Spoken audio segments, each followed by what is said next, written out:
నమస్తే, welcome to YK news. Dhurandhar 2 ఇప్పుడు ఇది బాలీవుడ్ సంచలనం కాదు, భారతీయ సంచలనం కాదు, గ్లోబల్ సంచలనం. నిజమే, ఆదిత్య ధర్ దర్శకత్వంలో రణవీర్ సింగ్ ప్రధాన పాత్రలో తెరకెక్కిన దురంధర్ 2 ది రివెంజ్ చిత్రం బాక్సాఫీస్ దగ్గర అప్రతిహత విజయాన్ని నమోదు చేస్తోంది. 5 రోజుల్లోనే 829 కోట్లు వసూలు చేసి పాత రికార్డులను తుడిచేస్తోంది. ఈ నెల 19న విడుదలైన ఈ సినిమాకి కలెక్షన్ల వరద పారుతోంది. సాధారణంగా వీకెండ్ తర్వాత వసూళ్లు గణనీయంగా తగ్గడం సహజం. కానీ ఈ చిత్రం మాత్రం ఈ ట్రెండ్ను తిరగరాసి తన దూకుడును కొనసాగిస్తోంది. విడుదలైన 5 రోజుల్లోనే ఈ స్పై యాక్షన్ థ్రిల్లర్ ప్రపంచవ్యాప్తంగా 829.76 కోట్ల గ్రాస్ వసూళ్లు సాధించి ట్రేడ్ వర్గాలనే విస్మయానికి గురిచేసింది. అలాగే విదేశాల్లోనూ దురంధర్ 2 ప్రభంజనం కొనసాగుతాయి. ఓవర్సీస్ మార్కెట్లో ఇప్పటికే 210 కోట్ల గ్రాస్ వసూళ్లు సాధించింది. మొత్తంగా ప్రపంచవ్యాప్తంగా 830 కోట్లకు చేరుకోవడం ఈ సినిమాను గ్లోబల్ హిట్గా నిలబెడుతోంది. షారుఖ్ ఖాన్ నటించిన పఠాన్, జవాన్, నటించిన కేజీఎఫ్ చాప్టర్ 2, అలాగే ఎస్ఎస్ రాజమౌళి తెరకెక్కించిన RRR వంటి పాన్ ఇండియా బ్లాక్ బస్టర్ల ఓపెనింగ్ రికార్డును ఈ చిత్రం ఎప్పుడో అధిగమించింది. ఈ సినిమాపై ప్రశంసలు కురిపించని సినిమా ప్రముఖుడంటూ లేరు. రామ్ గోపాల్ వర్మ అయితే దురంధర్ పార్ట్ 1 వచ్చినప్పుడే దర్శకుడు ఆదిత్య ధర్ని ఆకాశానికి ఎత్తేశారు. పాత టేకింగ్స్ స్టైల్స్ 100 మందిని ఒకడే కొట్టే హీరోయిజాలు సమాధి అయిపోయినట్లే అని వ్యాఖ్యానించారు. ఇకపై సినిమా అంటే దురంధర్కి ముందు, దురంధర్కి తర్వాత అని పొగడ్తలు కురిపించారు. ఇక దురంధర్ 2 ది రివెంజ్ చిత్రం అయితే కొత్త దర్శకులకి బెంచ్ మార్క్ అని న్యూ సినిమాటిక్ ఆర్డర్ పట్టుకొచ్చిందని ఆర్జీవి చెప్పారు. అలాగే రాజమౌళి, రజనీకాంత్, నాగార్జున, జూనియర్ ఎన్టీఆర్, అల్లు అర్జున్, మహేష్ బాబు, విజయ్ దేవరకొండ, రామ్ చరణ్, కంగనా రనౌత్, రవితేజ్ వంటి ప్రముఖులు దురంధర్ 2పై ప్రశంసల జల్లు కురిపించారు. ఈ మూవీపై ఎంతగా ప్రశంసలు వస్తున్నాయో అంతగానే విమర్శలు వస్తున్నాయి. దురంధర్ 2 బాక్సాఫీస్ దగ్గర ప్రకంపనలు సృష్టిస్తున్నప్పటికీ సోషల్ మీడియాలో మాత్రం తీవ్ర స్థాయిలో వివాదాలకు కేంద్ర బిందువుగా మారింది. దురంధర్ 2 ప్రాపగండా మూవీ అని, ఓ రాజకీయ పార్టీ భావజాలాన్ని వ్యాప్తి చేయడానికి ఉద్దేశించిందని సోషల్ మీడియాలో పెద్ద ఎత్తున చర్చ నడుస్తోంది. గత కొన్నేళ్లుగా ప్రణాళిక ప్రకారం వస్తున్న ప్రాపగాండా సినిమాల పరంపరలో దురంధర్ ఒకటని పలువురు మేధావులు అభిప్రాయపడుతున్నారు. ప్రకాష్ రాజ్ అయితే కొందరు అగ్ర హీరోలు దురంధర్ చిత్రాన్ని అదే పనిగా పొగట్టమనుకున్న ఆంతర్యం ఏమిటని ప్రశ్నించారు. దురంధర్పై ప్రముఖుల ప్రశంసలు చూస్తుంటే ఓ ఆబ్లిగేషన్ తాలూకు సంకేతాలు దక్షిణాదికి కూడా వ్యాపించాయని అర్థమవుతుందంటూ ప్రకాష్ రాజ్ విమర్శించారు. కన్నడ నటి, మాజీ ఎంపీ రమ్య కూడా ఈ సినిమాపై విమర్శలు గుప్పించారు. ఎంతో కంటెంట్ ఉన్న ఒక కథను ప్రేక్షకుల సహనానికి పరీక్షగా ఎలా మార్చాలో ఈ సినిమా ద్వారా నేర్చుకోవచ్చున్నారు. ఈ సినిమా చూస్తుంటే అసలు ముగింపు లేని ఒక బోరింగ్ సబ్జెక్ట్ చదువుతున్నట్లు ఉందని, ఒకానొక దశలో మన మెదడు పనిచేయటం ఆగిపోయి స్క్రీన్ మీద జరుగుతున్న ఘోరాన్ని చూసి విరక్తితో నవ్వొస్తుందని వ్యాఖ్యానించారు. ఇదొక నిద్రపుచ్చే సినిమా అని తేల్చేశారు. అంతేకాదు ఆదిత్య ధర్ ఈ పాతబడిన జాతీయవాదం, ప్రాపగండాల నుంచి ఇకనైనా బయటపడినట్టు రమ్య ఒక సలహా కూడా ఇచ్చి పడేశారు. అలాగే మలయాళ దర్శకుడు దేవదత్ షాజీ దురంధర్ 2 పేరు ప్రస్తావించకుండా సెటైర్లు వేశారు. ఒక తప్పుడు ఆలోచనను సమర్థించడానికి ఒక సినిమా అత్యున్నత నాణ్యత గల నిర్మాణాన్ని ఉపయోగిస్తే ఆ సాంకేతిక నైపుణ్యాలు తారుమారు చేయడానికి ఒక సాధనంగా మారుతాయని దేవదత్ షాజీ అన్నారు. అలాగే ప్రముఖ యూట్యూబర్ ధ్రువ్ టాటి ఈ సినిమాను పచ్చి ప్రచార చిత్రం అంటూ పోల్చారు.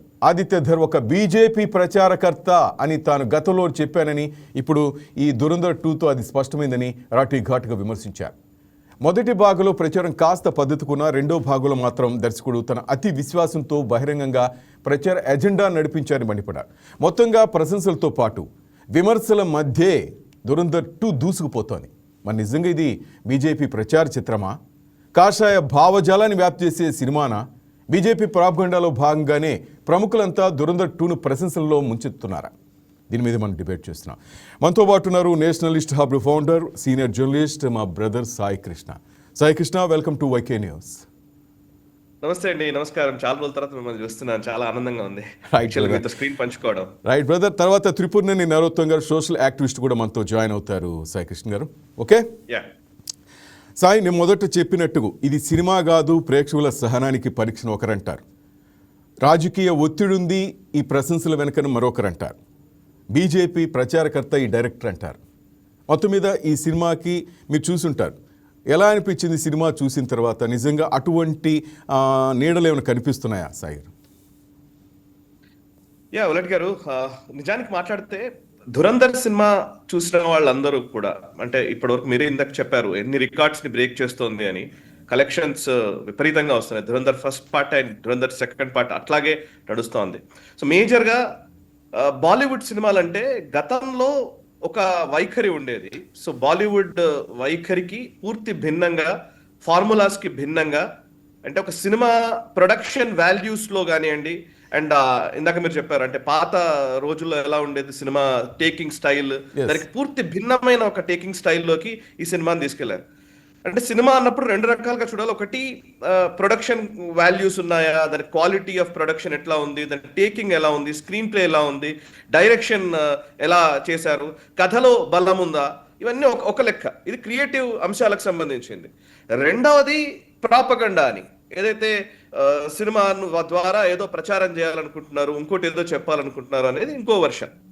సో రెండింటినీ మనం అనలైజ్ చేయాలి అని అంటే, ఫస్ట్ క్రియేటివ్ వాల్యూస్ ప్రకారంగా చూస్తే ఒక డైరెక్టర్ గా ఆదిత్యధర్ని విపరీతంగా ఆయనని పొగుడుతూ ఉన్నారు. రామ్ గోపాల్ వర్మ దగ్గర నుంచి, రాజమౌళి గారి దగ్గర నుంచి, రజనీకాంత్ వరకు, స్టార్ హీరోల వరకు ప్రతి ఒక్కళ్ళు ఆయనని పొగుడుతూ ఉన్నారు, ఆకాశానికి ఎత్తేస్తూ ఉన్నారు. యాక్టింగ్ కాస్ట్ పరంగా అంటే అందులో పనిచేసినటువంటి నటీనటుల హావభావాలు, వాళ్ళ నటన, దానికి సంబంధించి ఎవరు కొంచెం కూడా అసలు ఒక మాట కూడా ఒక వంక పెట్టడానికి కూడా లేనట్టుగానే మనం చూస్తున్నాం. రైట్, రణ్వీర్ సింగ్ కానివ్వండి, ఎవ్రీబడి అందులో క్యారెక్టర్స్ పోషించిన వాళ్ళందరూ కూడా. సరే, ఈ ప్రొడక్షన్ వాల్యూస్ ని మీరు ప్రాపగండాకి లింక్ చేస్తూ మాట్లాడే వాళ్ళు ఈ మధ్య కాలంలో వచ్చారు. సరే, ఇప్పుడు వీళ్ళు అంటే నా ప్రశ్న ఏంటంటే, ఇప్పుడు మనం ఇది ప్రాపగండా అయితే, నేను ఒక 2-3 సినిమాలు నేను కోట్ చేస్తాను. ఇది ప్రాపగండా, ఇప్పుడు వీళ్ళు మాట్లాడుతున్నదే ప్రాపగండా అయితే గనక, వీర్ జారా అని ఒక సినిమా వచ్చింది. వీర్ జారా, షారుఖ్ ఖాన్, ప్రీతి జింటా ఇద్దరు హీరోయిన్లు సినిమా. దాని ఇతివృత్తం ఏంటంటే, ఇప్పుడు ఈ ఇతివృత్తం, ధురంధర్ ఇతివృత్తం ఏంటి అంటే, భారతీయ గూఢచారి పాకిస్తాన్కి వెళ్ళి అక్కడ మాఫియాలో, అక్కడ ఉన్నటువంటి గ్యాంగ్స్టర్స్ మధ్య ఉండి, అక్కడ ఉన్నటువంటి టెర్రరిస్టులు, భారత వ్యతిరేక శక్తుల్ని ఎలిమినేట్ చేసినటువంటి ఇతివృత్తం ఈ సినిమాకి. రైట్. సో పాకిస్తాన్ విషయంలో భారత ప్రభుత్వ వైఖర లేకపోతే గూఢచారుల వైఖర, దాని గురించి మాట్లాడుతున్నారు. నేను సరే, ఈ వీర్ జారా ఇతివృత్తం ఏంటి అని అంటే, ఇది ఒకవేళ ప్రాపగండా అయితే మరి వీర్ జారాని ఏమనాలో చెప్పాలి. ఇప్పుడు వీర్ జారా ఏంటి అని అంటే, ఒక Indian air force officer Pakistan అమ్మాయితో ప్రేమలో పడతాడు. పాకిస్తాన్ అమ్మాయి హీరోయిన్ కోసం పాకిస్తాన్కి వెళ్తాడు, అక్కడ జైళ్లలో మగ్గుతాడు. ఎన్ని రోజులు ఎందుకు ఉంటాడు అని అంటే, ఆమె పరువుకు భంగం వాటిల్లుతుందని ఆమె పేరు చెప్పకుండా ఒక ఇండియన్ ఎయిర్ ఫోర్స్ ఆఫీసర్ పాకిస్తాన్కి వెళ్ళి జైల్లో ఉండి సంవత్సరాల తరబడి అక్కడే ఉంటే, పాకిస్తాన్ లోనే ఉన్నటువంటి ఒక advocate, Rani Mukherjee character play చేసింది ఆవిడ. ఆ రాణి ముఖర్జీ అనే ఒక అడ్వకేట్, ఆమె ఆ క్యారెక్టర్ లో ఉంటుంది. అడ్వకేట్ వచ్చి ఈ ఇండియన్ ఎయిర్ ఫోర్స్ ఆఫీసర్ తరపున వాదించి ఆయనను విడుదల చేపిస్తుంది. ఇది ఇతివృత్తం. అంటే అందులో మొదటి నుంచి లాస్ట్ వరకు ఏం చూపిస్తారంటే, పాకిస్తాన్, భారత్ రెండు సమవుజ్జీలు, చాలా గొప్ప దేశాలు, రెండింటికి సంబంధించి ఒక గొప్ప సుహృద్భావ వాతావరణం ఉంది అని చూపించే ప్రయత్నం. ఇండియన్ ఎయిర్ ఫోర్స్ అధికారి పాకిస్తాన్ జైలులో మగ్గితే అతన్ని అంత ఈజీగా పాకిస్తాన్ వదిలినట్టుగా ఒక్క దాఖలా చూపించాడు. చాలా, నేను వదిలేస్తా.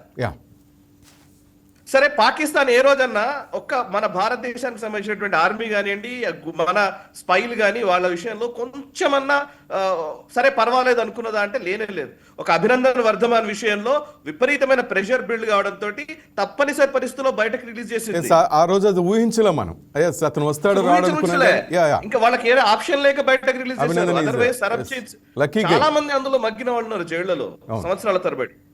రెండోది, ఇప్పుడు మీరు చెక్ ద ఇండియా అని సినిమా చాలా మంది చూస్తుంటారు బాలీవుడ్ లో. చెక్ ద ఇండియా అని సినిమా వచ్చింది, Shahrukh Khan hero. Okay, Shahrukh Khan character ఏంటంటే, ఆయన కబీర్ ఖాన్ అనే ఒక హాకీ ప్లేయర్ క్యారెక్టర్ లాగా వేశారు. సో ఆయన హాకీలో మ్యాచ్ ఫిక్సింగ్ ఆరోపణలు ఎదుర్కొంటారు. దాంతో ఆయన్ని దేశద్రోహిగా ముద్ర వేస్తారు. సో తర్వాత ఆయన మెల్లిగా ఆయన ప్రూవ్ చేసుకుని వచ్చి ఉమెన్ హాకీ టీమ్ ని కోచ్ చేసి వాళ్ళకి ట్రైనింగ్ ఇచ్చి ఆయన కప్పు గెలిచేలా చేస్తాడు. రైట్. సో అయితే ఈ స్టోరీ ఏంటంటే, కబీర్ ఖాన్ అనే వ్యక్తి పాత్రగా దాన్ని చూపించారు. నిజానికి అది ఇన్స్పిరేషన్ ఎక్కడి నుంచి తెలుసా సార్? మీర్ రంజన్ నేగి అని ఒక హాకీ ప్లేయర్, ఆయన జీవితంలో జరిగినటువంటి అంశాలను బేస్ చేసుకుని ఆయన కథ ఆధారంగా తీసినటువంటి సినిమా చెక్ ద ఇండియా. ఓకే. కానీ మీర్ రంజన్ నేగి ఒక హిందూ, ఆయన పేరులో మీర్ రంజన్ నేగిని తీసేశారు. అక్కడ కబీర్ ఖాన్ అని ఎందుకు పెట్టారు మరి? ఇది ప్రాపగండా కాదా? అంటే ఏం చెప్పాలనుకుంటున్నారు? నేను ఇప్పుడు క్వశ్చన్ ఏంటంటే, ఒకవేళ దీని ప్రాపగండా అంటే ఇంకో దగ్గర ప్రాపగండా ఏదో ఉండాలి కదా. సో 26/11 అటాక్ జరిగింది. పోనీ 26/11 అటాక్ జరిగిన తర్వాత ఇప్పుడు ఈ సినిమాలో చూపించిన ప్రాపగండా అయితే కనుక మీరు 26/11 అటాక్ జరిగింది తప్ప 26/11 అటాక్ కి ఎవరైతే అక్కడ అందులో లయారి అని ఒక ప్లేస్ లో, కరాచీలో లయారి అని ఒక ప్లేస్ లో ఉన్నటువంటి గ్యాంగ్ వార్స్ గురించి చూపించారు. గ్యాంగ్ వార్స్ గురించి మీరు గూగుల్ చేస్తే తెలుస్తుంది. లయారీ గురించి రెహమాన్ దెకాయత్ అనేవాడు ఉన్నాడు, అండ్ అర్షద్ పప్పు ఉన్నాడు, and at the same Uzair Baloch ఉన్నాడు. వాళ్ళందరూ ఉన్నారు అక్కడ. ఉజైర్ బలూచ్ ఎలా అరెస్ట్ చేశారో, నిజంగా నిజ జీవితంలో ఎలా అరెస్ట్ చేశారో అలాగే సినిమాలు చూపించారు. ఇంటర్పోల్ వాళ్ళు దుబాయ్ లో అరెస్ట్ చేస్తారు. రెహమాన్ దెకాయత్ ని చంపిన విధానం గురించి చూపించారు.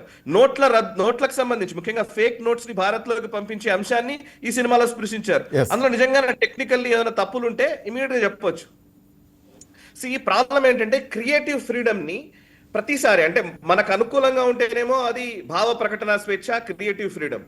మనకు అనుకూలంగా లేకపోతే మాత్రం అది ప్రాపగండా, విషయం చెమ్ముతున్నారు బీజేపీ. ఇక్కడ సమస్య వస్తోంది ఏ సినిమా అయినా సరే. ఎందుకంటే సాయి గారు ప్రపంచం మొత్తం చూసింది పార్లమెంట్ మీద అటాక్ కానీ, మొన్నటి మనం చూసాం ఏం జరిగిందో కాశ్మీర్ దగ్గర అంతా. ప్రతిదీ చూస్తూనే ఉంటారు కానీ మన ఇండియా వాళ్ళే కామెంట్ చేస్తూ ఉంటారు కదా, అది బాధేసేది. ఎగ్జాక్ట్లీ. ఇప్పుడు అదే ఎగ్జాక్ట్లీ ఇప్పుడు ఈ సినిమాలో వాళ్ళు చూపించిన దాంట్లో ఇందులో నేను మూడు అంశాలు నిజంగా చూపించినవి ఉన్నాయండి. ఒకటి, మన స్పై నెట్వర్క్ ని విస్తరించిన విధానం మీద ఆదిత్య ధర్ చూపించాడు కదా. అక్కడ పాకిస్తాన్ లో స్పై నెట్వర్క్ ని మనమే చేసామా అంటే, ఇప్పుడు నిజంగా చెప్పాలంటే నిజంగానే మరి అక్కడ చనిపోయిన వాళ్ళు, అక్కడ ఉన్న వాళ్ళను స్పైలను మనం పంపించామా అని అంటే భారత ప్రభుత్వం దీన్ని అంగీకరించదు. ఇప్పుడు ఈ సినిమాలో చెప్పిన భారత ప్రభుత్వం అంగీకరిస్తుంది అంటే అంగీకరించదు, చెప్పరు కదా. డిప్లొమసీ పరంగా సమస్యలు వస్తాయి మనకు. స్పై అంటే దాని మీనింగ్ అదే కదా, ఎందుకు చెప్తారు అది కదా. సో మీరు ఏది ప్రాపగండా ఏది కాదు అని అంటే నిజంగానే ఇప్పుడు మనం ఇప్పుడు దీంట్లో జరిగిన విషయాలు మాత్రం ఉన్నాయా లేవా. ఇప్పుడు అందులో క్యారెక్టర్స్ కొన్ని ప్లే చేసిన క్యారెక్టర్స్ ఉన్నాయి కదండి. అర్జున్ రాంపాల్ క్యారెక్టర్ ఉంది. అర్జున్ రాంపాల్ అందులో రా ఆఫీసర్ గా ఉంటాడు. ఏంటి ఆయన క్యారెక్టర్ ఏంటంటే మేజర్ ఇక్బాల్ క్యారెక్టర్ పోషించాడు, right, villain. So major Iqbal character నిజంగానే మీరు ఇలియాస్ కశ్మీరీ అని మీరు గూగుల్ చేయండి, ఎవరైనా ప్రేక్షకులకు చెప్పొచ్చు. ఇలియాస్ కశ్మీరీ అని ఉంటాడు. ఇలియాస్ కశ్మీరీ రోల్ నే మేజర్ ఇక్బాల్ క్యారెక్టర్ గా చూపించారు. ఓకే. ఇలియాస్ కశ్మీరీ 26/11 వెనకాల ఉన్నటువంటి ఐఎస్ఐ తరపున మాస్టర్ మైండ్ అతనే చూపించారు. ఇప్పుడు కాందహార్ ఫ్లైట్ హైజాక్ లో మిస్త్రీ జహూర్ ఇబ్రహీం, జహీద్ అఖుండ్ అని ఉంటాడు. సో అతన్ని చంపిన విషయం గురించి ఇందులో ప్రస్తావించారు, ఈ సినిమాలో చూపించారు. ఎగ్జాక్ట్లీ జాహిద్ అఖుండ్ ని ఎలాగైతే చంపారో అతని పని చేసుకునేటువంటి ప్లేస్ లో అతన్ని చంపినట్టుగానే రిపోర్ట్ కూడా అయింది, న్యూస్ రిపోర్ట్స్ ఉన్నాయి. ఓకే, గుర్తు తెలియని వ్యక్తులు వచ్చి తుపాకీతో కాల్చి చంపినటువంటి విజువల్స్ దురంధర్ 2 లో చూపించారు. చాలా మందిని చంపేస్తారు. నేను లిస్ట్ చదువుతాను, లిస్ట్ ఉంది నా దగ్గర ఎంత మందిని చంపారు. నేను చెప్పేది కాదు, జస్ట్ మీకు అన్ని రిపోర్ట్ అయిన న్యూస్ లో ఇవి. అన్నోన్ గన్ మెన్ కిల్డ్ అని March 1st, 2022 Zahoor Mistry. Okay, 14th July 2022 Air India flight bombing plan లో ఉన్నటువంటి బాబర్ ఖల్సా లీడర్ రిపు దమన్ సింగ్ మాలిక్ ని చంపేశారు. 19th November 2022 Harvinder Singh Sandhu Khalistan terrorist అతను. 14th February 2023 Aijaz Ahmad Ahangar Kashmiri terrorist. 27th February 2023 Syed Khalid Raza former commander of Al Badr Mujahideen. వీడు సయ్యద్ సహాబ్ షాబుద్దీన్ ఉంటాడు, హిజ్బుల్ చీఫ్, అతనికి దగ్గర ఉండేవాడు. ఇట్లా లెక్కేస్తే చాలా మందిని చంపేశారు. చాలా మంది ఎలా చనిపోయారో తెలియదు, గుర్తు తెలియని వ్యక్తులు వస్తారు, షూట్ చేస్తారు, చచ్చిపోతారు. వాళ్ళందరూ కూడా పాకిస్తాన్ అనుకూలమైన, ముఖ్యంగా భారత్ లో టెర్రరిస్ట్ కార్యకలాపాలు చేసినటువంటి వ్యక్తులు. ఇవన్నీ రిపోర్ట్ అయిన సంఘటనలు, మనం న్యూస్ పేపర్స్ లో రిపోర్ట్ అయినటువంటి సంఘటనలు. ఓకే, అందులో మీరు ఈ సినిమాలో సెకండ్ పార్ట్ లో మన ఫేక్ నోట్స్ తయారు చేసేటువంటి ఫ్యాక్టరీ తగలబడిపోయినటువంటి విజువల్ చూపిస్తారు. అక్కడే ఆ ఫేక్ నోట్స్ తయారు చేసేటువంటి జావేద్ ఖనాని బిల్డింగ్ మీద నుంచి రణ్వీర్ సింగ్ తోసేసినట్టుగా చూపించారు సినిమాలో, రైట్. మీరు November 8th, 2016 నవంబర్ 8వ తేదీన మన డిమానిటైజేషన్ జరిగింది, నోట్ల రద్దు జరిగింది. డిసెంబర్ 16వ తేదీన అతను మేడ మీద నుంచి దూకి చచ్చిపోయాడు. సేమ్ కరాచీలో అతను నోట్ల తయారీ చేసేటువంటి బిల్డింగ్ నుంచే. సో డిమానిటైజేషన్ తర్వాత 3 నెలలకు చచ్చిపోయాడు. మరి ఈ సినిమాలో తోసేసినట్టుగా చూపించారు కదా, అది మరి నాకు ఆధారం చూపించండి అంటే ఆధారాలు ఉండవు. Spy movie. సాయి, మనం ఈ సినిమా వచ్చిన తర్వాత పాకిస్తాన్లో కొంత నిషేధించిన ఈ సినిమాని, కానీ ఇప్పుడు సెర్చింగ్ మొదలైందంట. అలాంటి స్పై ఎవరైనా ఉన్నారని చెక్ చేస్తున్నారంట ఇప్పుడు మొత్తం. ఇప్పుడు దీంట్లో మన వాళ్ళు కూడా ఏంటంటే ఏం చేశారంటే అక్కడ ఒక పొలిటీషియన్ కూడా స్పై అన్నట్టుగా చూపించారు. యా యా ఇప్పుడు పాకిస్తాన్ లో నిన్ననే ఎక్కడో స్టోరీ చదువుతున్నాను, Yes, పాకిస్తాన్ లో ఏ పొలిటీషియన్ స్పైగా పనిచేస్తున్నారని పెద్ద చర్చ నడుస్తోందట. వాళ్ళందరి మీద నిఘా పెట్టారు. ఎస్ ఫస్ట్ పార్ట్లో నేను strategically ఉన్నానని మంచి చెప్పిన అతను పని. సెకండ్ పార్ట్కి కనుమరుగైపోయాడు, కనిపించట్లేదని వస్తా ఉంది. ప్రతి ఒక్కరి మీద నిఘా పెట్టారు. నిఘా పెట్టారు. నిజంగా బీజేపీకి అంత అవసరం ఉందంటావా సాయి బ్రదర్? ఈ దురంధర్ 2 ఇలాంటి సినిమాలు తీసి పార్టీని కాపాడుకోవాల్సిన పరిస్థితి ఈరోజు బీజేపీకి ఉందంటారా? సో సినిమా వల్లనే ఓట్లు వస్తాయి, సినిమా వల్లనే అధికారంలోకి వస్తారు అనుకుంటే మరి 2004 నుంచి 2014 మధ్య అమన్ కి ఆశ అని పాకిస్తాన్ కి అనుకూలమైనటువంటి ధోరణిని చాలా వరకు మనం ప్రెజెంట్ చేశాం. మరి ఎందుకని కాంగ్రెస్ పార్టీ అధికారం కోల్పోయింది? సో సినిమాల వల్లనే అధికారంలోకి వస్తారు. మన దగ్గర కూడా చూసాం కదా చాలా సినిమాలు. ఇప్పుడు యాత్ర 1 వచ్చిందండి ఇక్కడ జగన్ గారి పైన, రాజశేఖర రెడ్డి గారి పైన, అప్పుడు అధికారంలోకి వచ్చారు. మళ్ళీ యాత్ర 2 కూడా వచ్చింది, ఎందుకు అధికారం కోల్పోయారు? సో ఎన్టీఆర్ అని ఒక సినిమా తీశారు, దానివల్ల టీడీపీ అధికారంలోకి వచ్చిందా? 2019లో రాలేదు కదా. సో సినిమా వల్ల అధికారంలోకి వస్తారు అనుకుంటే అది పొరపాటు. బట్ సినిమా ఏంటంటే ఇది ఒక రకంగా చెప్పాలంటే సినిమా ఈజ్ ఆల్వేస్ లైక్ ఒక రకంగా సాఫ్ట్ డిప్లొమసీకి పనిచేస్తుంది. అది మనల్ని ప్రెజెంట్ చేయడానికి సినిమా పనిచేస్తుంది. అంటే సినిమాను చూసే కోణంలోనే మార్పు. అంటే బేసికలీ హాలీవుడ్ సినిమాలు ఉన్నాయి అనుకోండి సార్. ఇప్పుడు మీరు చూడండి హాలీవుడ్ సినిమాల్లో ఎట్లా ఉంటుందంటే వాళ్ళ ఆలోచన ధోరణి, హాలీవుడ్ సినిమాల ఆలోచన ధోరణి చూడండి.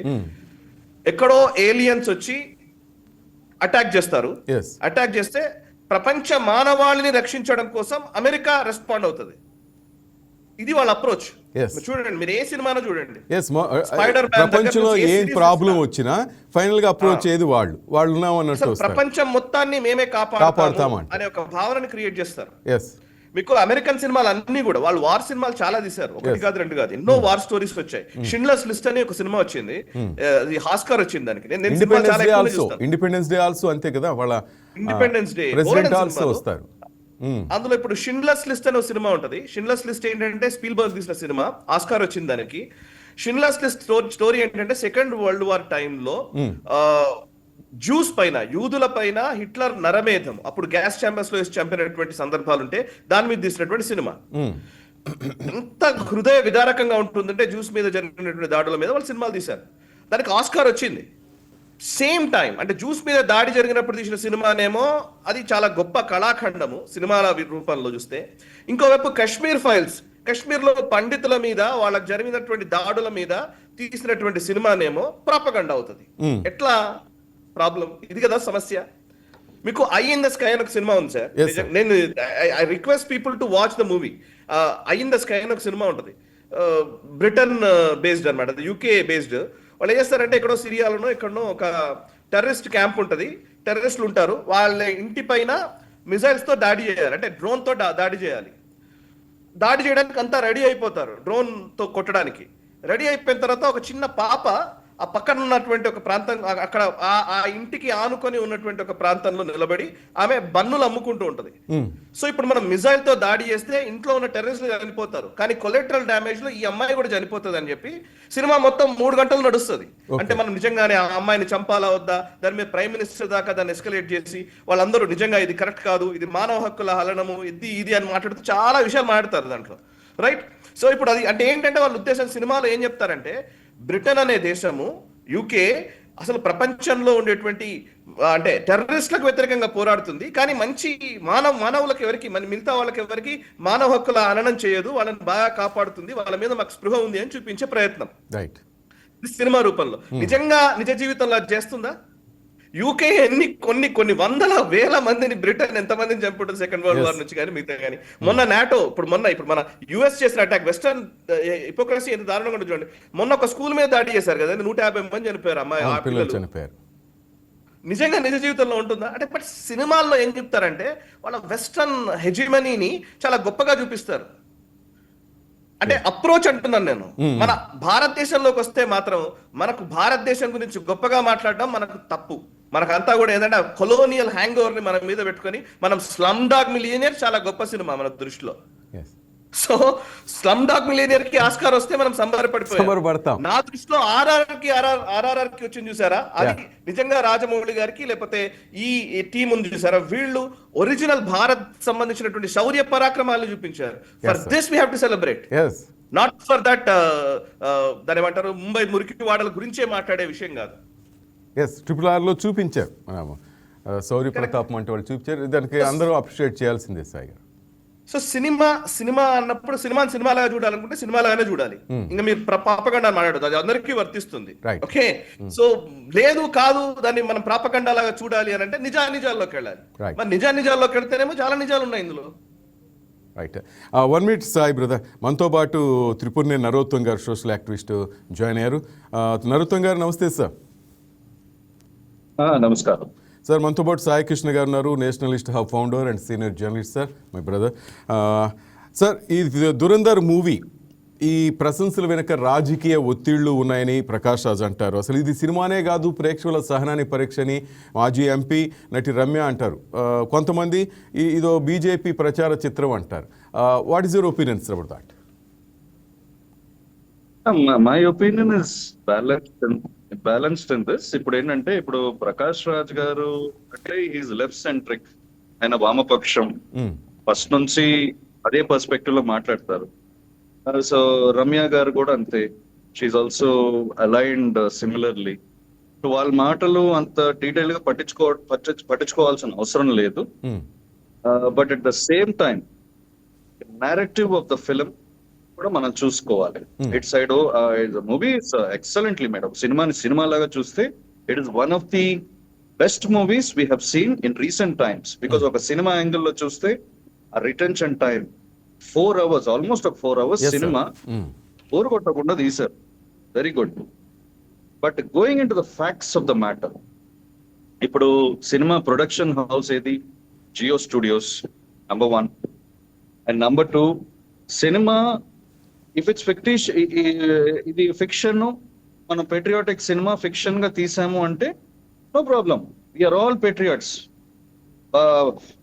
మన భారతదేశము ఒక స్పై ఏజెన్సీ, ఒక ఉనికి స్పై ఏజెన్సీ, ఒక ఆపరేషన్స్, ఆ పటిమ, the effectiveness, I mean the sacrifices, the real sacrifice of the real heroes on the ground, ఆ యాంగిల్ లో చూపించేది ఇట్స్ ఎక్సలెంట్. బట్ ఒక పాయింట్ ఉంది ఇక్కడ.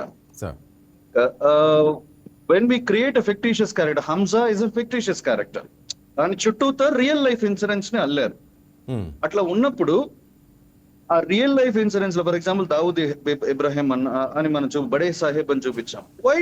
Why should be restrain our selves when we say it is truth? అది నిజం, అది పక్క మన రికార్డ్స్ మనం ట్రై చేయడం. Why don't we declare it as Dawood Ibrahim? Why don't we declare? మనం రియాలిటీ వచ్చేసి సినిమాకి కావాలి, మనం reality, real life emotion, ground level emotion వచ్చి సినిమాకి కావాలి. బట్ అకౌంటబిలిటీ అన్నది దాని నుంచి దూరం వెళ్ళిపోతున్నారు. అది that is a problem with this movie. Apart from that, as an Indian, as a భారతీయుడు, ఖచ్చితంగా ఎమోషన్స్ చాలా హై వెళ్తాయి. మన దేశము, మన భారతదేశము ఉనికి అని వెళ్తది. కానీ ఇటువంటి రియాలిటీకి వచ్చేటప్పుడు కొన్ని విషయాలు, it sounds bit, I wouldn't say propaganda, because lot of real life incidents are connected to it, but I would say there needs to be a balanced approach. Okay. Because demonetization issue undi. Demonetization issue gurinchi oka one sided angle chepparu. Definitely that is a true angle, but that is only one side. There are many other flip sides to it. Adi kuda konచెం balanced ga touch chesi unte ఆ point కూడా చాలా credibility వచ్చేది. Okay, ఇంత backlash వచ్చేది కాదు.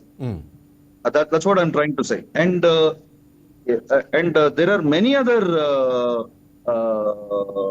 issues. For example, Atiq Ahmad incident, అది వేరే incident.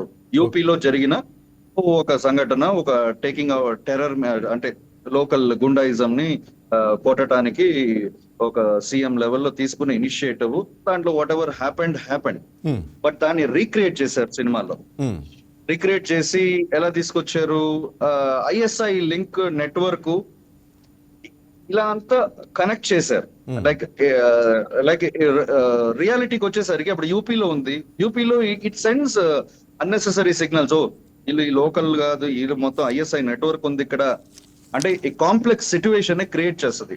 Fact చెప్తే when you're saying facts say it completely. దాంట్లో భయం ఏంటి? ఇది ఫ్యాక్ట్ నమ్ముతున్నారా?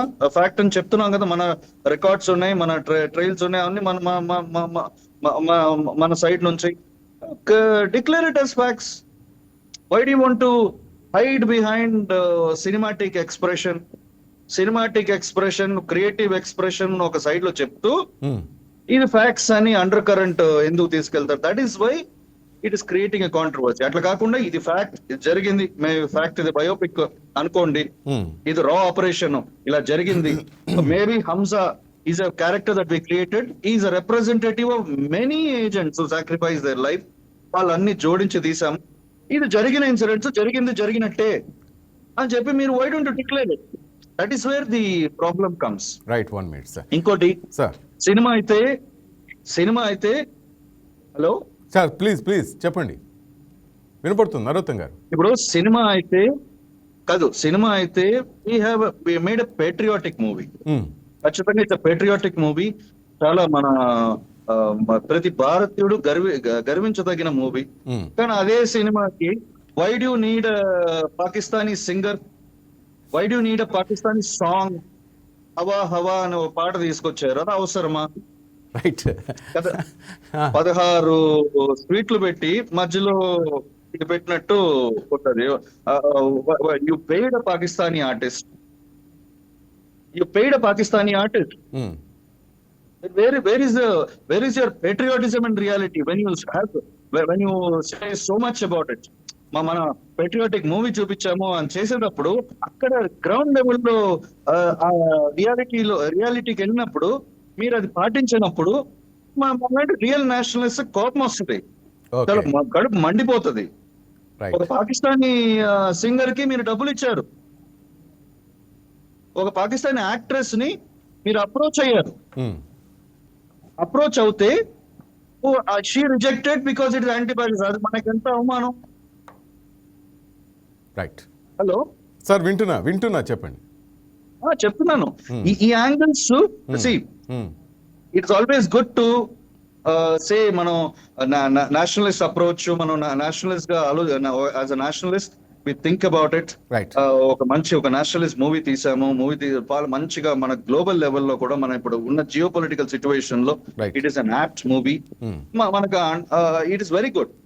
But when you come to the ground reality as an Indian, there should be accountability.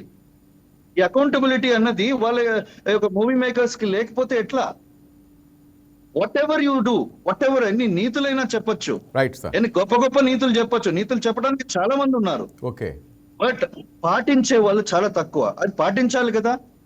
ఏదో చిన్న ఒక పాట, ఒక సింగరు అట్లా కాదు కదా. When you do it perfectly, don't do it selectively. Right sir, 1 minute sir. Sai గారు. సార్, ఇప్పుడు రెండు విషయాలు సార్. అంటే ఫస్ట్ బేసికలీ ఈ సినిమాలాగా చూడాలనేది నా ఫస్ట్ పాయింట్. ఓకే, ఏదైనా సరే సినిమా తీసినప్పుడు దాంట్లో సార్ ఇందాక నరోత్తం గారు చెప్పారు, చాలా పర్ఫెక్ట్ అని చెప్పారు. యాక్చువల్లీ వాడు చెప్పిన దాంట్లో నాకు 2-3 ఇష్యూస్ ఉన్నాయి, అబ్జెక్షన్స్. ఏంటంటే ఫస్ట్ పాయింట్, ఈ సినిమాలో చూపించిన దాంట్లో మీరు ఇందాక వారంటూ ఆతిక్ అహ్మద్ స్టోరీ ఇందులోకి కనెక్ట్ చేయడము, లేకపోతే పాకిస్తానీ సింగర్ కి డబ్బులు ఇవ్వడము, ఇవన్నీ ఉన్నాయని అంటున్నారు కదా. సో హవా సాంగ్ యాక్చువల్లీ ఎప్పుడో రికార్డ్ చేసిన సాంగ్ అది. ఇప్పుడు ఈ రోజు కూడా మనం చాలా పాటలు రీమిక్స్ చేశాము అని అంటే కనుక రీమిక్స్ కి కాపీ రైట్స్ ఇష్యూ ఉంటుంది, ఇమీడియట్ గా వాళ్ళకి పే చేయాల్సి ఉంటుంది. నెంబర్ 1. నెంబర్ 2, క్యారెక్టర్స్ పేర్లు పెట్టలేదు, ఆ క్యారెక్టర్స్ సరిగ్గా పెట్టాలి కదా అన్నప్పుడు హంజా అనే క్యారెక్టరే అది మీరు సినిమా ముందే వాళ్ళు డిస్క్లైమరే వేశారు, ఈ సినిమాలో ఉన్నాయన్ని ఫిక్షియస్ క్యారెక్టర్స్, దీనికి ఎవరికి ఏం సంబంధం లేదు అని. That is our assumptions. దీంట్లో ఇది జరిగిందేమో అది జరిగిందేమో అని. ఏ సినిమా అయినా వాళ్ళు నిజంగానే ప్రొడ్యూసర్స్ వాళ్ళు సినిమా తీసే వాళ్ళు ఎవరు కూడా. ఇప్పుడు మనము ఆర్ఆర్ఆర్ సినిమా చూసాం అనుకోండి, ఆర్ఆర్ఆర్ సినిమాలో యుక్రెయిన్ లో షూట్ చేశారు. బ్రిటిషర్స్ క్యారెక్టర్స్ మన ఇండియన్స్ తో చేయలేం మనం, ఎంత పేట్రియాటిక్ సినిమా అయినా సరే. నువ్వు బ్రిటిషర్స్ క్యారెక్టర్ తీసుకొచ్చేసి అసలు బ్రిటిషర్స్ ఎలా వాడావు నువ్వు అక్కడ ఆ పర్టికులర్ వ్యక్తిని అని అనలేము మనం. Because that is cinema, you have to accept it. ఎవడో వెస్టర్నర్ తీసుకురావాలి, ఆ తెల్లతో ఉన్నవాడైతేనే ఆ క్యారెక్టర్ పర్ఫెక్ట్ గా పండుతుంది, లేకపోతే ఆప్షన్ లేదు. నెంబర్ 1.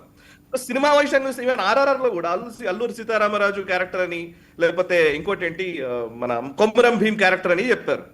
అండ్ ఎక్స్ప్లిసిట్ గా చెప్పారు వీళ్ళకి వాళ్ళకి ఏం సంబంధం లేదు అని చెప్పి. ఎందుకంటే ఆయన రాజమౌళి కూడా తెలుసు ఈ విషయం. తర్వాత అల్లూరి సీతారామరాజు ఇలా ఉంటాడా, అల్లూరి సీతారామరాజుకి ఒక హీరోయిన్ ఉందా, ఆయనతో ఈ వాళ్ళిద్దరు కలిసి డాన్సులు చేస్తారా, నాటు పాట పాడారు, ఇవన్నీ వస్తాయి రేపు పొద్దున. So that spirit you have to continue, that spirit అనేదే లెక్క. ఏ సినిమాకైనా అలాగే ఉంటుంది. ఇప్పుడు మనం ఇక్కడ మాట్లాడటం కాదు, మ్యూనిక్ అనే సినిమా తీశారండి, స్టీఫెన్ స్పీల్బర్గ్ తీసిన సినిమా అది, మ్యూనిక్ అనే cinema. Munich is based on operation Rath of God. Okay, ఎక్కడ ఒలింపిక్స్ లో ఉన్నప్పుడు, మ్యూనిక్ ఒలింపిక్స్ లో ఉన్నప్పుడు జూస్ కి సంబంధించినటువంటి మన ముఖ్యంగా ఇజ్రాయెల్ అథ్లెట్స్ ని టెర్రరిస్టులు చంపుతారు. దానికి ప్రతిగా ఇజ్రాయెల్ ఒక ఆపరేషన్ నిర్వహిస్తుంది. యూరోప్ లో ఉన్నటువంటి అనేక మంది టెర్రరిస్ట్ క్యాంప్స్ లో ఉన్న వాళ్ళందరినీ చంపడం, ఒక్కరిని చంపేస్తూ అవుతుంది. డిఫరెంట్ గా ఆ టెర్రరిస్ట్లని చంపే ఒక ఆపరేషన్, అది ఆపరేషన్ రాత్ ఆఫ్ గాడ్ అంటారు. కానీ మీకు మ్యూనిక్ సినిమాలో చూస్తే క్యారెక్టర్స్ దాంట్లో ఉండేవి అవన్నిటిని కూడా డిజైన్ చేసుకుంటారు. మీరు బేస్డ్ ఆన్ స్టోరీ అనే, ఎప్పుడు కూడా సేవింగ్ ప్రైవేట్ ల్యాండ్ అనే సినిమా ఉంటుంది స్పీల్బర్గ్ దే, అది కూడా సెకండ్ వరల్డ్ వార్ సినిమానే. షిండ్లర్స్ లిస్ట్ ఉంటది, అనేక సినిమాలు ఉన్నాయి. సినిమా ఈజ్ అంటే దాంట్లో ఒరిజినల్ కథని, ఆ స్ఫూర్తిని కొనసాగించడం కోసం ఆ కథా వస్తువుని తీసుకొని సినిమా రూపొందించడం జరుగుతుంది. అంటే ఇక్కడ ప్రాబ్లం ఏంటంటే, ఇప్పుడు మనం దాంట్లో ఉన్న వాటికి అన్నింటికి అకౌంటబిలిటీ తీసుకోవాలంటే మనమే క్వశ్చన్ చేస్తాం రేపు పొద్దున. ఇప్పుడు బేసికల్లీ అందులో ఉండే స్ఫూర్తి, ఇందాక వారు చెప్పిన దాంట్లో చాలా గొప్ప విషయం ఏంటంటే, you have to take that inspiration. ఆ ఇన్స్పిరేషన్ ని మనం క్యారీ ఫార్వర్డ్ చేయడానికి, లేదా దేశభక్తిని మనము అట్లీస్ట్ కొంతసేపు అయినా సరే మనం ఫీల్ అవ్వడానికి, యా ఓకే వీఆర్ మన కోసం పనిచేసే వాళ్ళు, మన కోసం త్యాగం చేస్తున్న వాళ్ళు, జీవితాల్ని త్యాగం చేస్తున్నటువంటి గూఢచారులు అనేక మంది మన కోసం పనిచేస్తున్నారు. చాలా మందికి తెలియదు ఈ మూవీ రాకపోతే, నిజంగా సాయి బ్రదర్, చాలా మందికి తెలియదు ఇంత జరిగిందా, చాలా తెలియదు. ఎస్, ఇప్పుడు మీరు రాజీ అని ఒక సినిమా తీశారండి, కాపాడుతున్నా తెలియదు ఎవరికి. ఇప్పుడు మీరు రాజీ అని ఒక సినిమా తీశారండి, ఆలియా భట్ హీరోయిన్. ఎప్పుడు ఇది 1971 వార్ కి ముందు ఒక ఆలియా భట్ క్యారెక్టర్ కూడా ఎలా ఉంటుందంటే, ఒక ముస్లిం అమ్మాయి, ఆ అమ్మాయి పాకిస్తాన్ లో ఉండేటువంటి ఒక అతన్ని పెళ్లి చేసుకుంటుంది. అక్కడ పాకిస్తాన్ ఆర్మీలో పనిచేసేటువంటి కీలక అధికారులు ఆ కుటుంబానికి ఈ అమ్మాయి వెళ్ళి గూఢచార్యం జరిపి ఆమె ఇన్ఫర్మేషన్ పాస్ చేయడం వల్ల మనం ఘాజీని కొట్టగలిగాం, పాకిస్తాన్ సబ్మెరీన్ ని కొట్టగలిగాం మనం. అది నిజంగా జరిగిందానంటే, ఆమె నిజంగానే అక్కడ ఉందా, అలా జరిగిందానంటే కుదరదు. But the incident is intelligence ఉంది మనకి. గాజీ అనేది వస్తుంది మన విశాఖపట్నం తీరంలోకి, గాజీ వస్తోంది, ఈ బే ఆఫ్ బెంగాల్ లోకి వస్తుంది అన్న విషయం మనకి ఇంటెలిజెన్స్ ద్వారానే వచ్చింది. రా అధికారులు అక్కడ నుంచి వచ్చిన ఇన్ఫర్మేషన్ మనకి. ఆ ఇన్ఫర్మేషన్ ఇచ్చింది ఎవరు అని అంటే కనుక, నిజంగానే ఒక ఉమెన్ ఎవరో స్పై అక్కడ పనిచేశారు అనే విషయం కూడా ఉంది. దాని గురించి సినిమా వచ్చింది. ఇప్పుడు పాల్టాన్ అని ఒక సినిమా వచ్చిందండి 1967 లో. ఇది ఒక్క దురంధర్ ఒకటే, చాలా సినిమాలు ఉన్నాయి. కాకపోతే ఏంటంటే ఈ రేంజ్ పాపులారిటీ చాలా సినిమాలకు రాలేదు. మనం 1962 వార్ చైనాతో ఓడిపోయిన మాట వాస్తవము, దాని గురించి మనం మాట్లాడుకుంటాం, ఊరికే ఓడిపోయామని. బట్ 1967 లో చైనాను ఓడగొట్టాం మనం పాల్టాన్ లో, ఇక్కడ సిక్కిం దగ్గర నాథులా ప్లాస్ దగ్గర. దాని మీద సినిమా వచ్చింది పాల్టాన్ అని. ఇదే అర్జున్ రాంపాల్ అందులో కీలక రోల్ పోషించారు. జాన్ అబ్రహాం ఉంటారు. బేసికల్ జాన్ అబ్రహాం సినిమాలు కూడా చాలా వచ్చాయి. మన అంటే పరమాణు అని ఒక సినిమా వచ్చింది. మనం అంటే ఈ రేంజ్ లో పాపులర్ అయిన సినిమా లేవు. మిగతా సినిమాలు వచ్చాయి, లేవని కాదు. కార్గిల్ మీద సినిమాలు వచ్చాయి, బార్డర్ అనే సినిమా వచ్చింది అంతకు ముందు. అవన్నీ దేశభక్తిని చూపించిన సినిమాలు, అవన్నీ మరి ప్రాపగండా అంటే నేను ఒప్పుకుంటాను. సాయి కృష్ణ గారు, ఇక్కడ ఇంకోటి ఏంటంటే డైరెక్టర్ గురించి కూడా మాట్లాడుతున్నారు. అతను చెప్పుకున్నాడు ఆల్రెడీ, ఆమె కాశ్మీర్ పండిట్, నాకు ఇవన్నీ తెలుసు కాబట్టి అతను తన ఎక్స్ప్లెనేషన్ ఇచ్చుకున్నా కూడా తన మీద కూడా ఆరోపణలు వస్తున్నాయి. ఎందుకంటారు? అంటే ఏం లేదండి, ఇప్పుడు సింపుల్ లాజిక్ ఏంటంటే, ఇప్పుడు మనం సెలెక్టివ్ అప్రోచ్, చాలా వాటికి సెలెక్టివ్ అప్రోచ్ లో ఉంటాం మనం. కొన్నింటికేమో బాగా ఉంటుంది, కొన్నింటికేమో అస్సలు బాగుండదు అనుకుంటాం మనం. సో మన దగ్గర ఏంటంటే పాకిస్తాన్, నాకు మొదటి నుంచి క్వశ్చన్ ఏంటంటే, నాకు ఇది అర్థం కాని ప్రశ్న. మొఘల్ దురాక్రమణదారుల్ని తిడితే ముస్లింలను తిట్టినట్టు కాదు. నేను ఎప్పుడు అట్లా అనుకోను. చాలా మంది స్నేహితులు మనందరికీ ముస్లింస్ ఉంటారు, ముస్లింస్ గొప్ప గొప్ప నాయకులు ఉన్నారు, గొప్ప గొప్ప వాళ్ళు ఉన్నారు, దాంట్లో అసలు సందేహమే అక్కర్లేదు. మొఘల్ రాజుల్ని తిడితే ముస్లింలను తిట్టినట్టు ఎట్లా అవుతుందండి? పాకిస్తాన్ తిడితే ముస్లింలను తిట్టినట్టు ఎట్లా అవుతుంది? రజాకర్లను తిడితే ముస్లింలను తిట్టినట్లు ఎట్లా అవుతుంది? ఇది ప్రాబ్లం. మనం ఆ సైక్ని క్రియేట్ చేశాం మనం చాలా సంవత్సరాల పాటు. మనం అక్కడ నుంచి ఈ ప్రాబ్లం వస్తుంది. ఇప్పుడు ఏమవుతుందంటే, పాకిస్తాన్ తిట్టగానే మన ముస్లిం ఓట్లు పోతాయేమని ఇక్కడ అనుకుంటాడు ఒకడు. బద్రుద్దీన్ అజ్మల్ అంటాడు బంగ్లాదేశ్ నుంచి వచ్చాడు. సో బంగ్లాదేశ్ ఎక్కడ నొచ్చుకుంటుందో మన ప్రాబ్లం ఏంటి అసలు నాకు అర్థం కావట్లేదు. పాకిస్తాన్ ఒకటే ముస్లిం దేశమా, ఇంకేం దేశాలు లేవా? సో యుఏఈ లేదా, గల్ఫ్ దేశాలు లేవా? మరి ఆ గల్ఫ్ దేశం ఇప్పుడు ఇదే మోదీ గారి గురించి ముస్లిం వ్యతిరేక అని చెప్పి మాట్లాడతారు కదా, మరి ఆ గల్ఫ్ దేశాలన్నీ హైయెస్ట్ సివిలియన్ అవార్డ్స్ ఎవరికి ఇచ్చాయి? మోడీ గారికి హైయెస్ట్ సివిలియన్ అవార్డు అనగానే ఆయన ప్రధానమంత్రికి ఇచ్చాయి, మోదీ గారికి కాదు అంటారు. ఇక్కడేమో మోదీ గారికి కాదు, ఇక్కడేమో మోదీ గారే అన్ని చేస్తున్నారు. సో ఈ సెలెక్టివ్ అప్రోచ్, హిపోక్రసీ మన దేశంలో ఎక్కువైపోయిన సమస్య ఇది. ముంబై అటాక్స్ గురించి మనం మాట్లాడటం కాదు, ముంబై అటాక్స్ గురించి అందులో సినిమాలో కూడా చూపించారు. శాటిలైట్ ఫోన్ లో అక్కడ నుంచి ఇక్కడ ఉన్నటువంటి ఉగ్రవాదులకి వాళ్ళు చెప్తూ ఉంటే ఇక్కడ వీళ్ళు అటాక్ చేస్తున్నారు తాజ్ లో. అది మనం చెప్పింది కాదు, సుప్రీంకోర్టు జడ్జిమెంట్లు ఉన్నాయి ముంబై అటాక్స్ తర్వాత. మీడియా సర్కస్ గురించి సుప్రీంకోర్టు మాట్లాడింది 26/11 అటాక్ తర్వాత. మీడియా వాళ్ళు విపరీతంగా లైవ్ టెలికాస్ట్లు పెట్టుకుంటూ మన లైవ్ టెలికాస్ట్లను చూసుకుంటూ అక్కడ నుంచి వాళ్ళు ఇస్తున్న ఇన్స్ట్రక్షన్స్ ఆధారంగా ఇక్కడ దాడులు నిర్వహించారు. అసలు సగం మనమే అందించాం, మనమే ఉప్పందించాం వాళ్ళకి ఆ రోజు మాత్రం. ఎగ్జాక్ట్లీ మనమే ఆ తాజ్మహల్ హోటల్ చుట్టూ లైవ్ అని చెప్పి లైవ్ వ్యాన్లు పెట్టేసి డిఎస్ఎన్జి వ్యాన్లు పెట్టి మనం ఇక్కడ జరుగుతున్నాం, మనమే అటాక్ జరగటానికి. సో ఇప్పుడు మనము 26/11 అటాక్, 9/11 అటాక్ జరిగిందండి. 9/11 అటాక్ జరిగిన తర్వాత ఆ ట్విన్ టవర్స్ కూలిపోయిన తర్వాత నాకు చెప్పండి, ఒక రక్తంతో ఉన్న ఫోటోలు విజువల్స్ ఒక్కటన్నా లోపల నుంచి కనిపించిందా? మనకు బయట నుంచి టవర్స్ కూలిపోయిన విజువల్ మాత్రమే ఉంటుంది కానీ వాళ్ళు ఎలా చూస్తారు? ఇప్పుడు అమెరికన్ ఛానల్స్ కానీ న్యూస్ పేపర్స్ కానీ వాళ్ళందరూ కూడా ఇప్పుడు మీరు చూస్తే నేరేటివ్స్ వారు ఎట్లా చేస్తారు? రష్యా ఉక్రెయిన్ మీద యుద్ధం చేసినప్పుడు రష్యా మీద అసలు న్యూయార్క్ టైమ్స్ దగ్గర నుంచి వాషింగ్టన్ పోస్ట్ దగ్గర నుంచి Reuters, every news paper, western news papers అన్ని కూడా వాళ్ళ ప్రాపగండా చేయరా? పుతిన్ ని మాస్ మర్డరర్ అని చేశారా లేదా? నేరేటివ్ వార్, ఇది ఇన్ఫర్మేషన్ వార్ లో ఉన్నాం మనం. We have to accept it. And ఈ ఇన్ఫర్మేషన్ వార్ లో సినిమా కూడా ఒక మాధ్యమమే. We have to accept it. ఇది మంచా చెడా, దీన్ని ఎట్లా చూస్తాము, ఎట్లా చేస్తాము, అదంతా అది వేరు. బట్ నేను ఇప్పుడు సినిమా, ఇప్పుడు అందులో ప్రొడక్షన్ క్వాలిటీ వాళ్ళు కూడా అంతే. ఇప్పుడు వాళ్ళు కూడా సేఫ్ గా ఉండటం కోసమే ఆ పేర్లన్నీ చూపించారు. ఇప్పుడు జావేద్ ఖనాని అనేవాడు ఉన్నాడా అంటే ఉన్నాడు. మరి జావేద్ ఖనాని నోట్లు అక్కడ నుంచి ఫేక్ కరెన్సీ వచ్చేదా? వచ్చేదే. మనం చెప్పేది ఇంటెలిజెన్స్ ఏజెన్సీ చెప్తున్నాయి. I show you one book. This is the book, mission R&AW, research and analysis wing కి సంబంధించి ఆర్కే యాదవ్ గారు R&AW లో కీలకంగా వ్యవహరించినటువంటి వ్యక్తి రాసిన. ఇందులో 100 ఆపరేషన్స్ ఉన్నాయి. ఇవన్నీ సినిమాలు ఎందుకు రాలేదు ఇన్ని సంవత్సరాల్లో? గొప్ప గొప్ప ఆపరేషన్స్ మన ఈవెన్ కాంగ్రెస్ గవర్నమెంట్ లో కూడా చాలా అద్భుతమైన ఆపరేషన్స్ చేశారు. రా ఆపరేషన్ 1971 లో అసలు బంగ్లాదేశ్ వేర్పాటు కావడానికి కారణమే మన research and analysis wing and RN Kao గారి నేతృత్వంలో జరిగినటువంటి ఆపరేషన్స్. ఎందుకు ఇన్ని సంవత్సరాలు మనం చేయలేదు? పోనీ కాంగ్రెస్ ప్రాపగండా చేసుకొని ఉండే, ఇట్స్ ఓకే.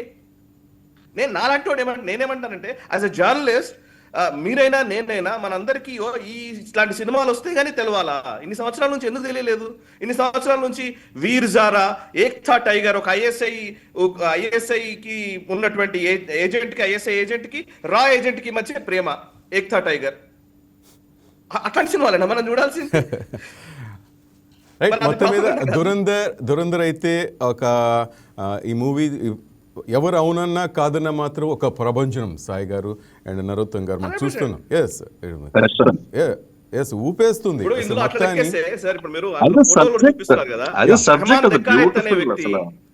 రెహమాన్ దెకాయత్ అనే వ్యక్తి లయారీలో గ్యాంగ్స్టర్. రెహమాన్ దెకాయత్ ని షేరే బలూచ్ అని పిలిచేవాళ్లే. మీరు అందులో ఉంటది కూడా. ఇప్పుడు యాక్చువల్లీ ఈ సినిమా వచ్చినాక దురంధర్ ఫస్ట్ పార్ట్ వచ్చినప్పుడు బలూచిస్తాన్ వాళ్ళు నొచ్చుకున్నారు. బలూచిస్తాన్ నుంచి వాళ్ళు కొంతమంది స్టేట్మెంట్స్ కూడా ఇచ్చారు. బలూచిస్తాన్ ఏదైతే ఇప్పుడు అక్కడ పాకిస్తాన్ అగైన్స్ట్ గా మాట్లాడుతున్న వాళ్ళు స్టేట్మెంట్స్ కూడా ఇచ్చారు. భారత్ మాకు మేము స్నేహంగా చూస్తున్నాము, మా గురించి ఇలా ఎందుకు చూపించారు, మేము ఏదో నెగటివ్ గా చూపించారు అని అంటే, అది ఓటీటీలోకి వచ్చేసరికి ఆ బలూచ్ అనే దాన్ని మ్యూట్ చేయమని చెప్పేసి వాళ్ళు మ్యూట్ చేసాం మనం.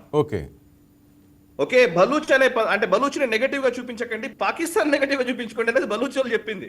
అక్కడ కూడా ఈ పని నిజంగానే బలూచిస్తాన్ సంబంధించి షేరే బలూచ్ అనేవాళ్ళు ఆయనని. రెహమాన్ దికాయత్ మీద వచ్చినటువంటి పాట అతన్ని గ్లోరిఫై చేస్తూనే చూపిస్తారు.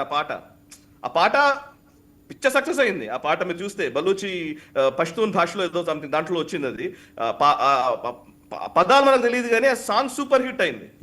మరి రెహమాన్ దకాయత్ అనేవాడిని మనం గ్లోరిఫై చేస్తూ చూపించామనంటే ఇంక మనం దానికి ఆన్సర్ చెప్పలేము. That's how cinema works. Narottam గారు, ఇది 2-3-2తో ఆగిపోతుందా? 3-4-5 వచ్చినా కూడా ప్రజలు చూసేటట్టున్నారు సార్, అంత రెస్పాన్స్ వస్తుంది దురందర్కి. ఏముంది సార్, ఇది మంచి ఒక ఎక్స్ట్రాడినరీ కాన్సెప్ట్ తీసుకున్నాడు ఆయన ఆదిత్య ధర్ గారు. రియాలిటీని ఫిక్షన్ ని జోడించి ఒక ఫిక్టిషియస్ క్యారెక్టర్, దాని చుట్టూతో రియాలిటీ, అది బాగా అసలు స్క్రీన్ ప్లే ఇస్ ఎక్సలెంట్. దీనికి ఏముంది, 2 ఏంటి 3 ఏంటి 7 వరకు కూడా వెళ్తుంది, ఓషన్ సిరీస్ లాగా. కానీ కొన్ని తెలియని విషయాలు మాత్రం దేశంలో చాలా మంది తెలుసుకున్నారు సార్ ఈ మూవీ చూసిన తర్వాత.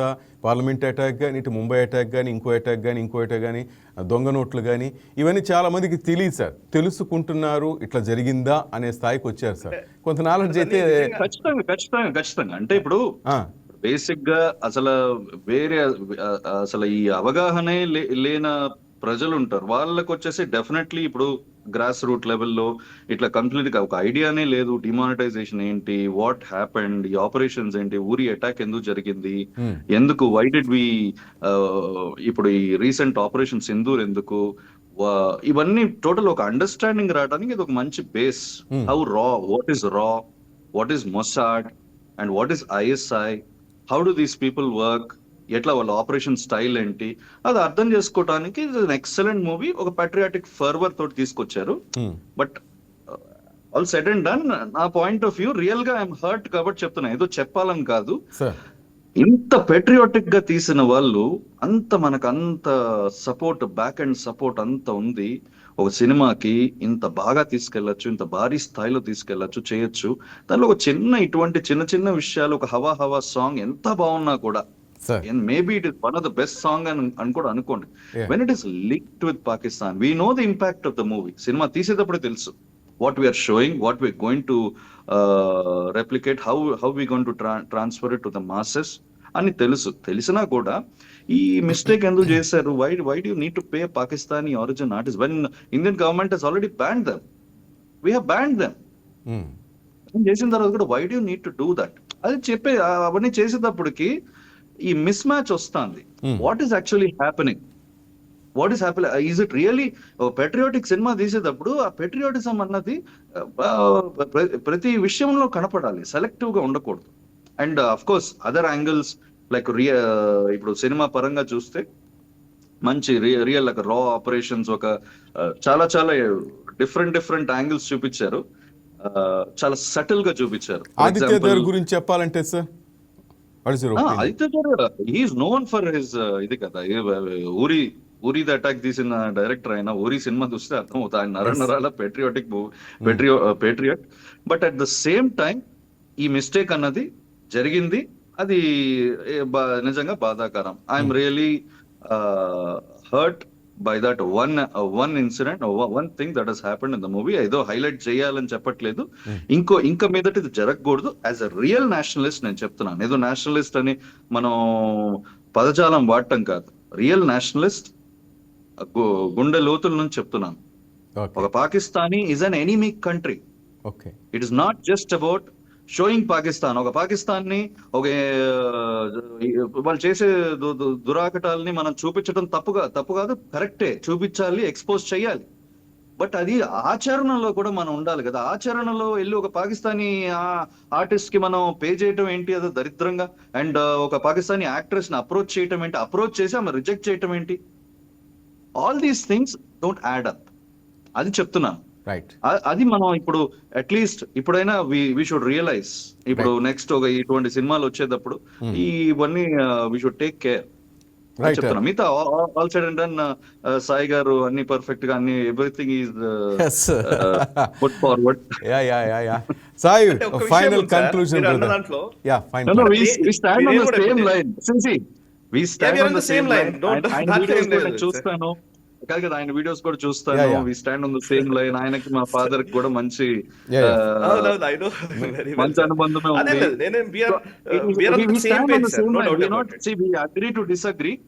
But at the same but ఈ పాయింట్ అన్నది nobody is raising this, really nobody is raising this. ఈ పాయింట్ కూడా వెళ్ళాలి, చాలా అవసరం. It is not like anti మూవీకి అగేన్స్ట్ గా చెప్పటం కాదు, నా దేశానికి ఆ పాయింట్ కూడా అగేన్స్ట్.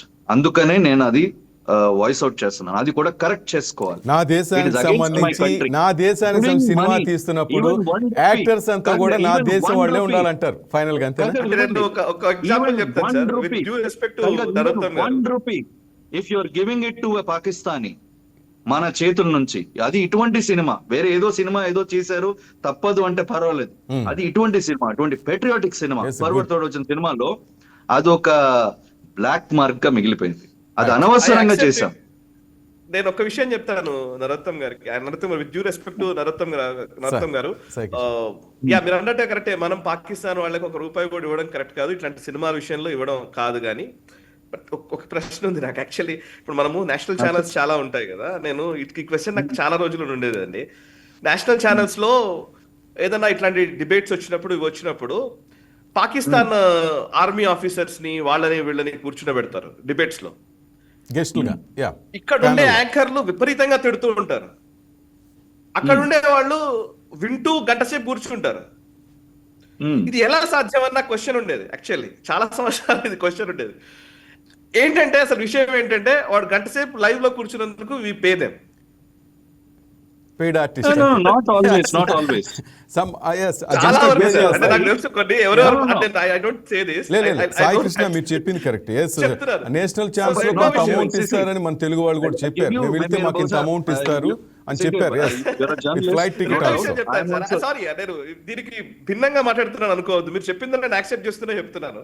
ఇంకో విషయం చెప్తారు, మన దగ్గర ఉండేటువంటి వాళ్ళు చాలా మంది, I'm telling you this why, because ఇవాళ వచ్చింది, నిన్న ఒక పాకిస్తాన్ సంబంధించినటువంటి అంబాసిడర్ గా పనిచేసినటువంటి వ్యక్తి ఏదో అమెరికా న్యూక్లియర్ దాడి పాకిస్తాన్ మీద చేస్తే పాకిస్తాన్ భారత్ మీద దాడి వస్తుంది అని చెప్పేసి స్టేట్మెంట్ ఇచ్చాడు. పేరు నేను సబ్జెక్ట్ గుర్తులేదు, మర్చిపోయాను పేరు.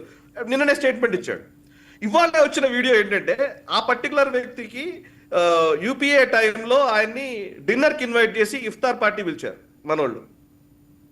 ఓకే సరే, అది వేరు. రెండోది, మూడోది, ఇప్పుడు ప్రస్తుతం ఇప్పుడు అస్సాం ఎలక్షన్స్ లో మేజర్ ఇష్యూ అజెండా ఏంటంటే, గౌరవ్ గొగోయ్ ఉన్నారు కదా, అక్కడ గౌరవ్ గొగోయ్ సతీమణి పాకిస్తాన్ లో ఎన్జిఓ నడుపుతోంది.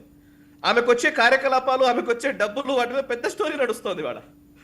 ఓకే, మూడోది, ఇప్పుడు మొత్తం ఈ విషయాల్లో అంటే నేను ఐఎమ్ జస్ట్ షోయింగ్ సమ్ రెండు మూడు ఇన్సిడెంట్స్ నేను చెప్తున్నానంటే, సినిమాకి ఇప్పుడు సింగర్ కి అన్నప్పుడు అద్నన్ సామి పాకిస్తాన్ నుంచి వచ్చి మన భారతదేశంలో సెటిల్ అయిపోయారు. అలాగే మనం ఆయనకి పద్మశ్రీ కూడా ఇచ్చినట్టున్నాం మనం ఆయనకి. చాలా గౌరవం ఇచ్చాం. ఆయనకి సిటిజన్షిప్ ఇచ్చాం మనం. అద్నన్ సామి పాకిస్తానీ యాక్చువల్లీ, అక్కడ నుంచి ఇటు వచ్చాడు. అంటే మనం చాలా ఉన్న ఇష్యూస్ ఇందులో, we have to address all these things. But at the same time వారు అన్నట్టుగా ఈ పర్టికులర్ ఇట్లాంటి సినిమాల్లో నిజంగా వాడుకోకుండా ఉండాల్సిందేమో. అండ్ దీంట్లో ఇంకొక టెక్నికల్ గా ఏముంటది అంటే సార్, నార్మల్ గానే ఆ పాట పెట్టుకోవాలన్నప్పుడు సినిమా వాళ్ళు, నేను కూడా కొంతమంది, మీ ఫాదర్ కూడా సినిమా, మీ ఫాదర్ చెప్పేవారు నాకు చాలా విషయాలు, నాకు గుర్తుంది చెప్తుండేది. సో సీనియర్ కదా, ఎంటీ రామారావు గారితో అప్పటి విషయాలు కొన్ని చెప్తూ ఉండేది. నాకు అర్థమవుతుంది, అంటే కొన్ని సందర్భాల్లో ఏమవుతుందంటే, సినిమా ఆల్రెడీ ఫిక్స్ అయిపోయి కొన్ని పాటలు అవన్నీ పెట్టేసుకొని అన్ని చేసిన తర్వాత ఎక్కడ కాపీరైట్ వస్తుందో అని చెప్పేసి తర్వాత పే చేసి ఉండవచ్చు కూడా. సో ఇది మనదే అనుకొని ఉండవచ్చు, తర్వాత ఇంకోటి ఉండవచ్చు, వాట్ ఎవర్, ఏదో జరగాల్సిన జరిగిపోయిందిలేండి. బట్ ఫైనల్లీ సినిమా మాత్రం ఖచ్చితంగా చూడాల్సిన సినిమానండి ప్రతి ఒక్కళ్ళు. అండ్ ఇది ఒకటే సినిమా కాదు, ఇట్లాంటి సినిమాలు చాలా కూడా వచ్చాయి. శ్యామ్ బహదూర్ అని ఒక సినిమా వచ్చింది, సూపర్ మూవీ, అది నిజంగా చూడాల్సిన cinema. Field marshal Sam Manik Shah గారి గురించి తీసినటువంటి సినిమా, అది అవసరమే. అండ్ మీరు ఊరి ఆర్టికల్ 370 సినిమా వచ్చింది, లేకపోతే పాల్టాన్ నేను ఇందాక చెప్పాను. ఓకే, ఎమర్జెన్సీ మీద సినిమాలు వచ్చాయి. నా ఉద్దేశం ఏంటంటే, సినిమా ద్వారా కూడా అంటే ఈజీగా చాలా విషయాల్ని మాసెస్ లోకి తీసుకెళ్ళడానికి ఉపయోగపడే మాధ్యమం కాబట్టి దేశభక్తి పూరితమైనటువంటి సినిమాలు తీయాలి, అలాంటి సినిమాల్ని మనం ఎంకరేజ్ చేయాలి. అంతవరకే నా పాయింట్. దురంధర్ ఆ విధంగా వెళ్ళిపోయింది మొత్తం ఇండియా మొత్తం, ప్రపంచం ఖచ్చితంగా. ఇంకో పాయింట్ ఉంది సార్, ప్లీజ్ సార్. దేశభక్తి అన్నది ప్రమోట్ చేయాలి, బట్ ద సేమ్ టైం దేశభక్తి కూడా సెలెక్టివ్ గా ప్రమోట్ చేయటం కాదు. సెలెక్టివ్ గా అంటే, దేశభక్తి అంటే మహారాణా ప్రతాప్, రాజా మహారాణా ప్రతాప్, శివాజీ, ఛత్రపతి శివాజీ ఒకటే దేశభక్తి కాదు. రాజరాజ చోళన్, కృష్ణదేవరాయుడు కూడా, శాతవాహన వంశం కూడా దేశభక్తే. దాని గురించి మాట్లాడాలి. ఇక్కడ ఎవరు కాదు, చెప్పట్లేదు. పార్లమెంట్ లో కూడా. Yes. పార్లమెంట్ లో ఒకటి ఛత్రపతి శివాజీ గురించి మాట్లాడటం ఒకటే కాదు. Yeah. We need to talk about Rajaraja Cholan. Yes, we need to Krishnadevarayalu. Talk about మన చక్రవర్తులు ఉన్నారు. శ్రీ అంటే Krishnadevarayalu. It has to be inclusive. North east లో గొప్ప గొప్ప లీడర్స్ ఉన్నారు, గొప్ప గొప్ప చరిత్రలు ఉన్నాయి. అవన్నీ కూడా తెర మీదకి రావాలి. మొత్తం ఒక ప్రాంతానికి సెంట్రిక్ గా మనం వెళ్ళేటప్పుడు our nationalism becomes disabled. Yeah, our nationalism becomes disabled. Selective nationalism అవుతుంది. Yeah. మన నేషనలిజం ఇన్క్లూజివ్ గా ఉంటేనే దాని ఒక క్రెడిబిలిటీ రోజు రోజుకి పెరుగుతుంది. Good. ప్రతివాడు భారతదేశం అన్నది ఒక కశ్మీర్ నుంచి మొదలవుతుంది. కశ్మీరీ పండిట్స్ ఒకళ్ళే కాదు, కన్యాకుమారిలో ఆ కింద కరకోరంలో కూడా ఉన్న ప్రతివాడు భారతీయుడే. Everybody should be included in that. అది మనం ఆ అప్రోచ్ లో వెళ్ళాలి. ఇప్పుడు దురంధర్ మూవీ తీసాం. దురంధర్ మూవీలో కూడా we had to be more inclusive, include everybody, talk about all angles. ఎప్పుడు ఒకటే పాత చింతకాయ పచ్చడి కాదు కదా. Yeah. ఒక నేషనలిజం అంటే ఇదే, నేషనలిజం అంటే అక్కడ దాన్ని చూసి మనం అందరం సెల్యూట్ కొట్టడం అది కాదు కదా. We salute our motherland. I salute my Bharat Mata. I salute my India. I don't need to salute everybody who comes, who tells and who derails my history also, right. who demeans my history also. For me, Krishnadevarayalu is a great nationalist. For me, Rajaraja Cholan is a great nationalist. Good. I need this country to talk about that also. Why are we not talking about him? తప్పకుండా రావాలని. ఒకప్పుడు అక్బరు, ఒకప్పుడు వీళ్ళు ఇవి మాట్లాడాము, అది తప్పు అని చెప్పి తీసుకొచ్చిన తర్వాత still why are we not talking about Rajaraja Cholan? Why are we not talking about Srikrishnadevarayalu? మన మీడియాలో మనం ఒక ఫర్ ఎగ్జాంపుల్ ఆయన సాయి గారు ఉన్నారు, మీ నేషనలిస్ట్ హబ్ లో కానీ కొన్ని few sources, very informative sources లో వస్తాయి తప్పితే why is it not becoming a larger debate? Are we secondary citizens in this country? Yes, sir. No, are we secondary citizens in this country? No, I always You tell say me. this, sir. నిజంగానే మీరు అన్నది ఇక్కడ నిజంగానే ఇప్పుడు అన్నమాచార్యుని మించిన Nationalist ఎవరు ఉన్నారండి? Literal గా మాట్లాడితే Absolutely. అద్భుతం. అన్నమాచార్యులు రామానుజాచార్యుని మించిన nationalist సోషల్ ఎవరున్నారు? రిఫార్మర్ ఎవరున్నారు? Yes. సోషల్ రిఫార్మర్స్ లో Ramanujacharya was the social reformer. Cholas empire ఎక్కడో అవుట్ ఆఫ్ ఇండియా, ఎక్కడో కంబోడియా, థాయిలాండ్, మలేషియా వరకు కూడా పరిపాలించారు. నావల్ ఫ్లీట్ ఉండేది చోళులకి. So we didn't Navika discuss దళము all ఆ these things. రోజుల్లో ప్రపంచంలోనే నవీనమైన మొత్తం ఎక్స్ట్రాడినరీ నావికా దళం రాజరాజ చోళన్. Yes. గంగైకొండ చోళన్ అంటారు ఆయన్ని. Right. అంత గొప్ప రాజు. He was only king who never saw defeat. ప్రతాపరుద్రుడు మాలిక్ కాఫర్ దాడి చేసిన తర్వాత ఆయన చెరలో తీసుకుని ఆయన వెళ్తూ ఉంటే మధ్యలో ఆయన దూకి తనను తాను ఆయన వీళ్ళ దగ్గరికి నేను వెళ్ళను అని చెప్పేసి ఆయన బలిదానం చేసిన వాడు. ప్రాణత్యాగం. ప్రతాపరుద్రుడి బలిదానం ఈ రోజు ఎవరికి తెలియదు. సో అట్లా లెక్కేసి చాలా ఉన్నాయి. Yeah, అటువంటి చాలా ఉన్నాయి characters. తీయాలి అట్లాంటి సినిమాలు. నేను కూడా అదే కోరుతున్నాను. Yes. Yeah, రావాలి. నేనన్న పాయింట్ సాయి గారు, నేనన్న పాయింట్ ఏంటంటే ఇవన్నీ కరెక్టే, బట్ మనం నేషనలిస్ట్ అప్రోచ్ అని వెళ్ళేటప్పుడు మన direction we are just toeing the line of one segment of nationalism.